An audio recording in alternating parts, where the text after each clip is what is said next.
It's 2002, you've got a Game Boy Color, and you've played Shantae.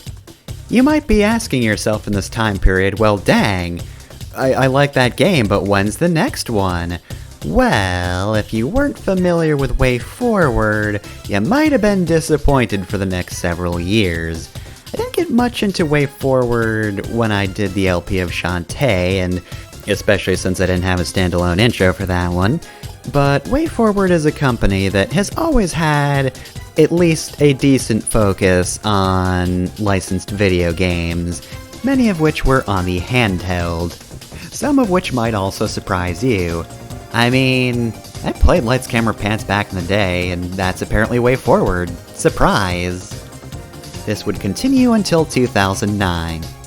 But with digital distribution growing in popularity to the point where even Nintendo started doing it, and of course if you're fond of Way Forward's original IPs, I'm sure you know that 2009 was when they released a game that really got some traction.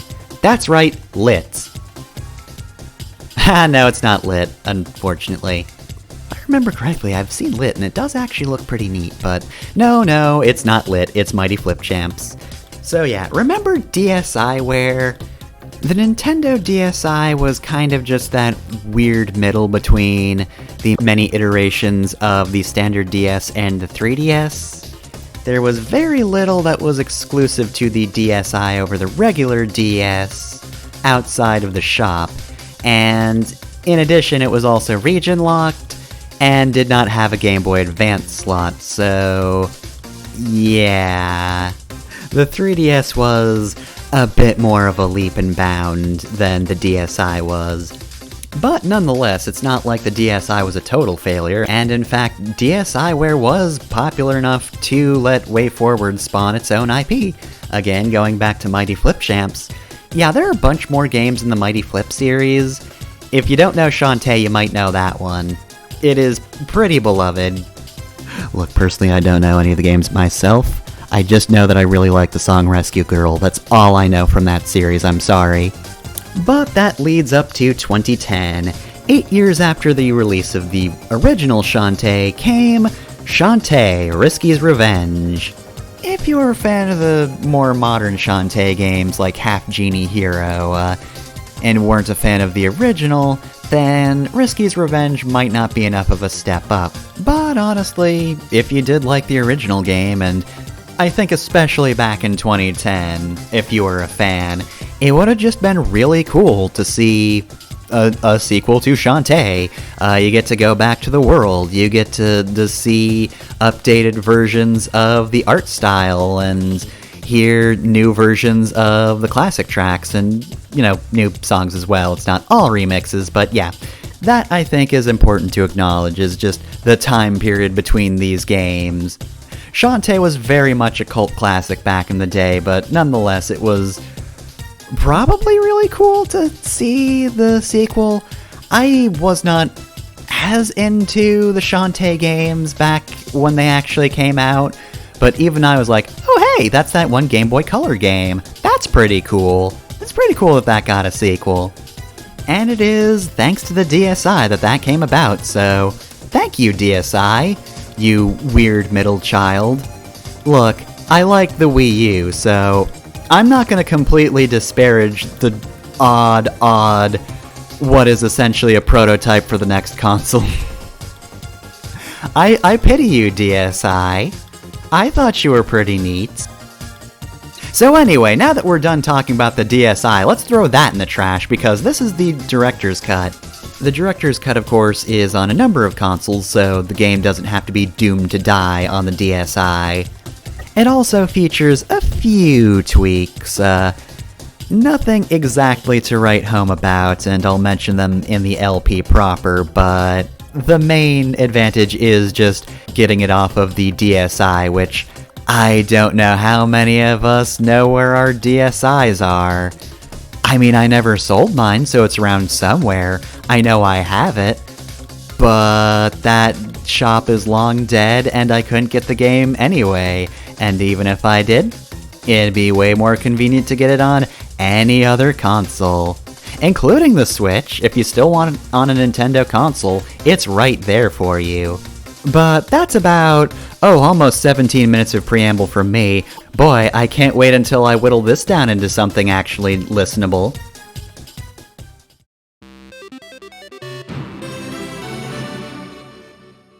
This is Shantae Risky's Revenge, Director's Cut, for Steam. So yeah, not much more to add that I didn't already mention in the preamble, other than just, it did take a while for this game to come out. It's not like they spent 8 years just not thinking about Shantae, though. It was an idea that was being thrown around for a little while, so just didn't really materialize until the DSi. And apparently it was originally supposed to be released episodically. Kinda glad that didn't pan out and they just released the whole dang game. Anyway, though, I get the feeling that this game, despite the years between it and the first game, happens like, I don't know, a week after the first game?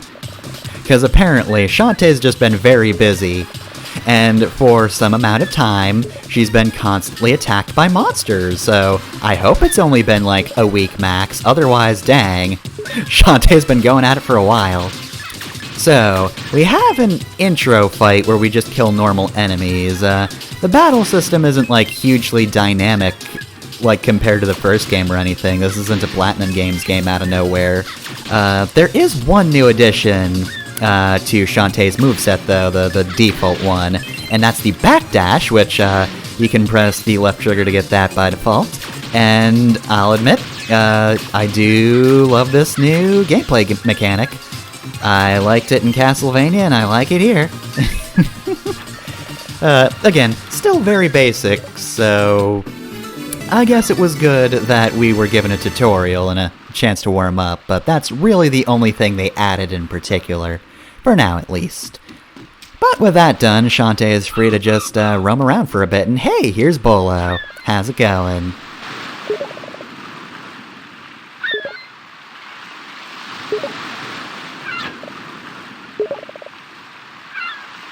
Oh man, the RHE is today? Ah, geez, how could we possibly forget?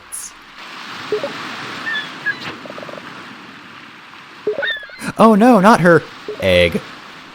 Alright, well, we got an intro to enemy fighting. Let's get an intro to platforming. First of all, water won't kill you in this game. You just swim a bit. Of course, Shantae can't actively swim, she'll just hang out on the surface, but it's better than dying. And over here we get an egg, as well as a treasure chest you'll want to make a mental note of. But yeah, that little bit of leg stretching for platforming out of the way. Let's get back to Bolo now that we have the egg. Egg obtained. Okay, so either your grandma smells particularly bad, or Shantae is really bad at taking care of egg. Ah, dang. I can't believe we're getting criticized by Bolo. Man, Shantae, it has been a bad week for you if we're at this point.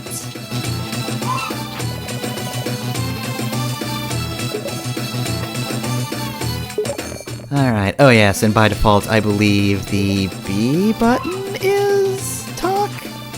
Look, games with customizable controls are a little weird for me, especially when I'm using, you know, not a standard controller. I'm using Logitech. I don't have the standard buttons to line up with other controllers. I only barely remember what an Xbox controller looks like.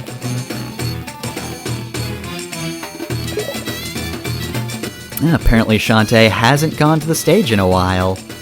I mean, it has been a busy week fighting monsters, and to call him, is this another guy we have to beat up? Do we beat you up? No, he seems quite against being beaten up. Yeah, we can't get him. Attack is, I think, by default X. Again, you can customize your controls. I'm sorry if I get something wrong, but you can change it.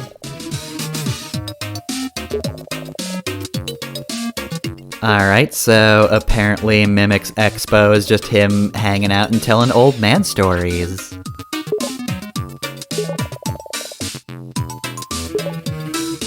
What if there was a criminal at the show?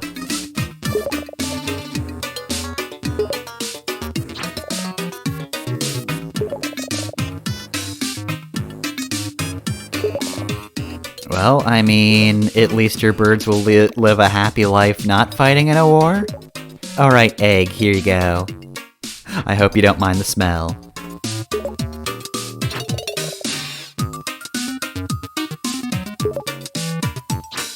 Wait, no, Shantae, no, that's not what you're supposed- That is the exact Sky, no!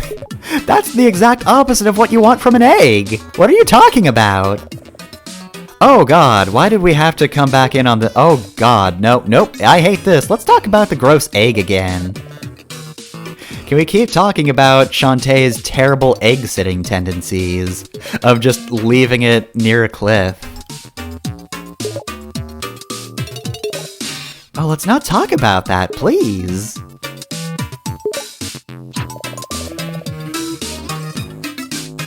As usual, we'll just kick off the expo by desecrating old artifacts. As you can probably tell by now, I have no respect for the ancients.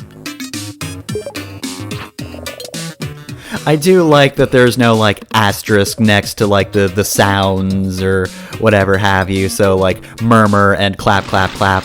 Just, it seems like they're saying murmur and clap, clap, clap. It's not stage directions, they're saying it out loud. Somebody's gonna shout disappointed soon. One thing I really appreciate about Mimic's portrait here is that I can't quite tell what that line right under his nose is, or like the between his eyes, so it could be the bottom of his nose, but it just looks like he's smiling all the time in his portrait. Not in his sprite, he looks very concerned right here, but this portrait right here, he looks like he's smiling. He looks like he's just got a nice little grin there that's connecting to one of the hairs of his beard. Oh hey, how's it going? Well, I hope you had a nice week being dead, Risky. Thanks for ruining the day again.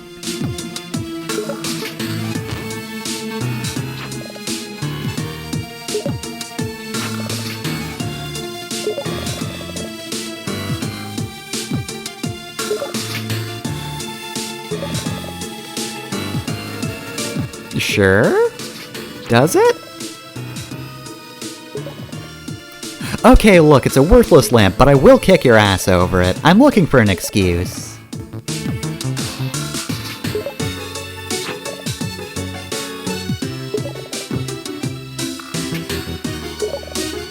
Okay, none of these last three sentences weren't innuendo. How does she do it? Does she prep ahead of time, or does she just, like, innuendo on the fly? Honestly, either way, it's pretty impressive.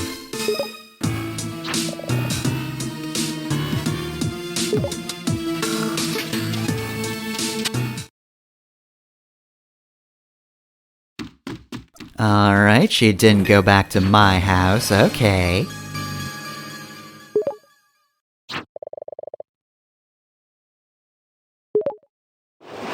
I mean, can you live down the fact that you were just snuck up on by a boat? Like, how did she hide that thing? It's a boat! It's big! Again, we'll kick your ass over a lamp. Try me, motherfucker.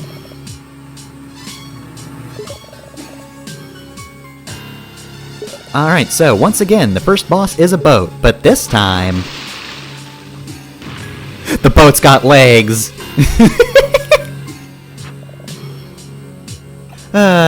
We also have...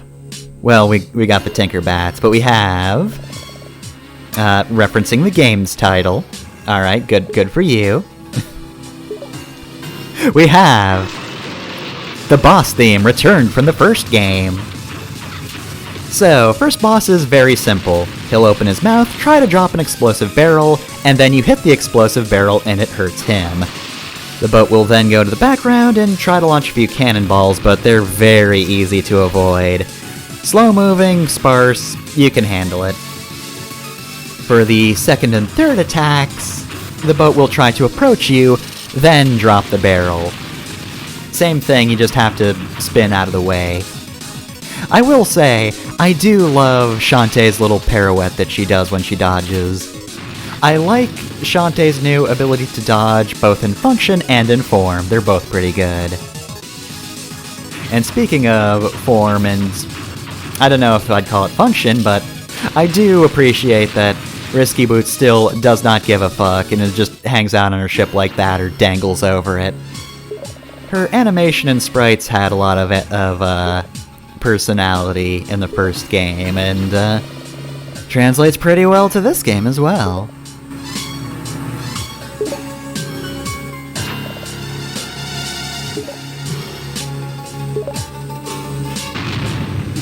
Oh, you can dodge this. Oh. Or not. Well, I guess I can't call this a no-death playthrough then. Jeez. Taken out in one shot. Now Mimic's just kind of poking us. Are you alright, or is somebody gonna have to break open your body in like 100 or so years? Maybe more.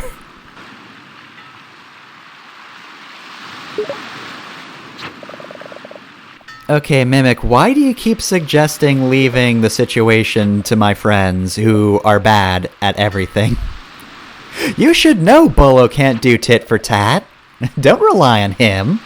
And what are you doing here, Toad from Super Mario Bros. 2?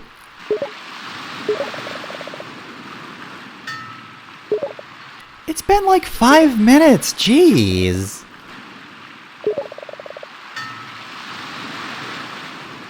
No, I saw her not dodge that attack. Seriously, how did you botch the dodge that badly? I'm firing you because you can't dodge. Get out of here. Still, though, I feel like this is a little harsh for one tiny slip-up. Alright, fine. Well, if you're gonna be like this, I'll go work for Princess Peach instead. Jeez. So yeah, Risky's revenge, I guess, was getting Shantae fired, so there we go. It's the game fulfilled. Risky has had her revenge. And Mimic's still being dodgy about the whole oil lamp thing. This mysterious, ordinary oil lamp that he was very shocked at, which, considering the oil lamp is a very common image and trope and whatever have you having to do with genies, I feel like this isn't really going to wind up being a surprise for most of us where this is going, but for the time being, I guess we'll just play coy. I don't know what an oil lamp is. What happens if we touch it or clean it? I don't know. Couldn't tell you. It's a complete mystery to me. But apparently, it's got magic seals. You know, oil lamp seals. They're very common. Oil lamps with dark powers. Sometimes it just be like that.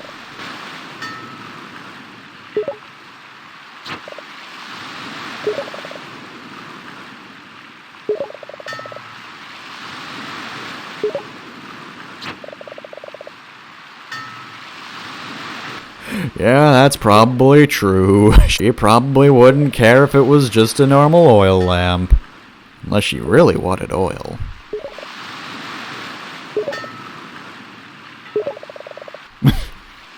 Let's just pretend Risky's revenge never happened.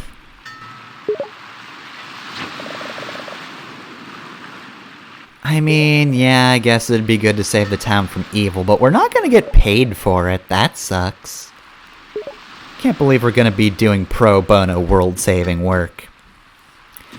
Alright, well, anyway. Let's get to, well, not work.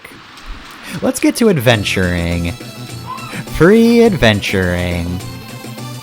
So, last thing we're going to do for the episode is talk around the town. Also, dang, that's a really good seagull animation. One thing this game is very good at is depth. And just layering stuff, as we'll see in a moment. So we talked to this guy, and he talks about jump pads. This will either take us to the foreground or background of a given area. We gotta talk to a few more people, but we'll see how that works in a moment. But yeah, that is pretty cool. I do appreciate that they do stuff like that. I think it makes the world look a little more dynamic. Hopefully it doesn't make it too difficult to traverse Shantae 1. You and your donut-shaped world map. And hey, what do you know? Roddy Tops's wagon is actually nearby. We had to wait like half the first game to find Roddy Tops, but guess she wants to find Shantae quicker this time. Wow, rude. Jeez. Anyway, Gollum hasn't moved. Gollum still doesn't want to move. We still gotta leave Gollum alone, so... Part of Scuttletown is off limits, or whatever is to the right of it anyway. Okay, so here's where we get told that we've been skipping our belly dancing lessons. So we can't do transformations. Dang, been a really long week. So, I'm doing this right here to show that when you start dancing, normally in the first game, if you pressed a direction while dancing, Shantae would perform a specific move. That wasn't me pressing buttons, however. Shantae was just changing up moves automatically. You can probably guess what that means, but for the moment, dancing doesn't do anything. So we'll just move on. Alright, here's the save guy. He's the guy who saves. So sure, let's save a record of our journey. There we go. We did it.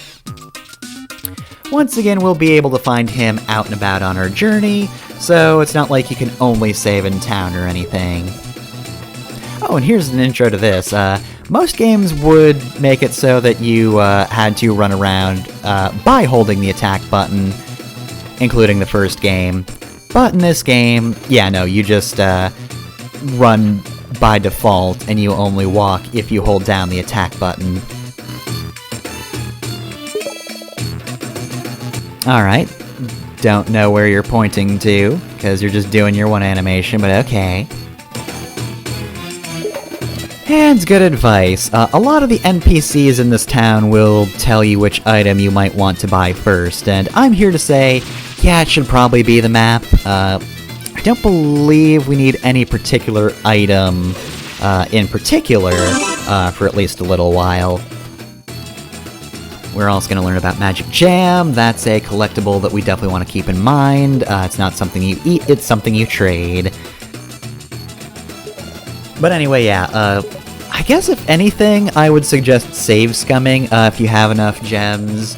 Not to, like, grind, basically just have enough gems, buy the items in the shop, and then test them out, and see what you might like, see what suits your style. You get a bit of a suggestion from each person, they kind of tell you what each one does, but, you know, better to figure out what you want yourself, right? So yeah, save scum, try out each type of weapon, and see if any fits you. And if you want any particular one for most of the game, because you're probably just going to want to stick to one for a bit. But I'm going to be going for the map first, so that doesn't matter to me. That being said, it is important to note that once we actually have the UI back up, come on HUD, there we go. The blue meter on the left side is the magic meter. You can only use the various items until you run out of magic. So let's see what the items are. Here's the shop. We've got a single potion, a slightly discounted pack of potions. It's 5 less rupees to buy potions like this, if you want 3 of them. Magic vial, it's like healing, but for your magic meter. And same deal with the triple pack, it's a little cheaper to buy it like this, if you have the money for it. And honestly, also pretty useful, probably more useful, especially for me doing a no-death run. I can never really be low on HP or I'm kind of fucked. Fireball, it's basically just an attack. You whip your hair, it sends a fireball forward.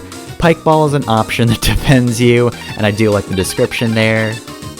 Storm Puff is basically a very powerful attack with a little bit of range, but you're going to want to move the magic puff around by whipping it in order to actually get it to go places. And yeah, we've got 2 manuals, which are basically permanent upgrades, and the jar you see down there is actually additional currency. That is the jam we heard about earlier. So the Silky Cream is unfortunately very pricey. I think that was 200 gems and 3 jams. So it's gonna be a little while before I can buy that, but honestly, I'm gunning for that one in particular because I would love to have a faster attack. Yeah, 200 gems it is.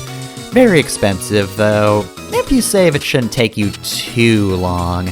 The bigger expense, of course, is the jam, being a collectible that you have to find and not just a random drop. So hopefully we get 3 of those sooner rather than later.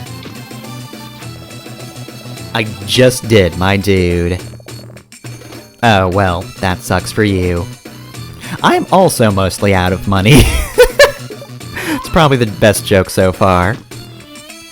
And with this, when we talk to this person, that's the last person in town you can talk to. I know because I got an achievement for talking to her. There are achievements for this game. There are also people out of town, but they don't count because they're out of town. See, the gate is right there, so these people aren't in Scuttletown. They're just outsiders hanging out, loitering outside of our walls. Well, I mean, I don't know if they're troublemakers or not, but it's not like it's Shantae's problem anymore. She's gonna fight Risky Boots, but that's just because she doesn't like Risky Boots. So yeah, let's check out the map now that he mentions it. Alright, so, it's safe to say, I don't know how the hell to read this one yet. It's not a very good map. It's actually not that complicated. We'll figure it out as we go, but it's certainly an intimidating one to look at. It's the map you just look at and go, ugh. But anyway, we're done in Scuttletown, meaning next time on Shantae, we'll get to exploring. Oh, but there are monsters, we'll have to be careful of them. I'm sure we'll be fine.